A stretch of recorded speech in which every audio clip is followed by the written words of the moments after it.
Cricket মাঠে হঠাৎ থমকে গেল বাংলাদেশের হার্টবিট। ঢাকা প্রিমিয়ার লিগে খেলতে নেমে গুরুতর অসুস্থ হয়ে পড়লেন তামিম ইকবাল। লাইভ সাপোর্টে থাকা এই কিংবদন্তির অবস্থা এখনও আশঙ্কাজনক।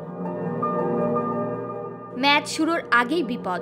টসে অংশ নিয়ে হঠাৎ তীব্র বুকে ব্যথা অনুভব করেন তামিম।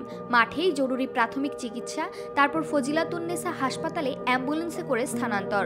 অবস্থা এতটাই গুরুতর যে ঢাকার এভার কেয়ার হাসপাতালে নেওয়ার প্রস্তুতিও ব্যর্থ। তামিমের অবস্থা স্থিতিশীল করার চেষ্টায় ব্যস্ত মেডিকেল টিম। ঢাকা থেকে হেলিকপ্টার যোগে পৌঁছেছেন স্ত্রী, ভাই নাফিস ও চাচা আকরাম খান।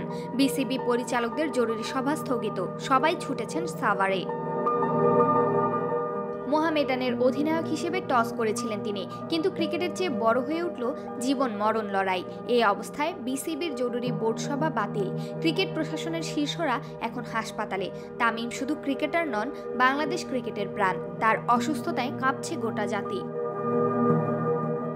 হাসপাতাল সূত্রে খবর, তামিমের শারীরিক অবস্থা এখনও ঝুঁকিপূর্ণ। ঢাকায় স্থানান্তরের প্রস্তুতি থাকলেও তার শারীরিক স্টেবিলিটি না থাকায় চিকিৎসকরা সিদ্ধান্ত নিয়েছেন ফজিলাতুন্নেসাতেই রাখতে। তামিমের জন্য প্রার্থনায় একাত্ম বাংলাদেশ। টুইটার থেকে ফেসবুক, সব জায়গায় শুধু একই দাবি, তামিম ফিরে এসো।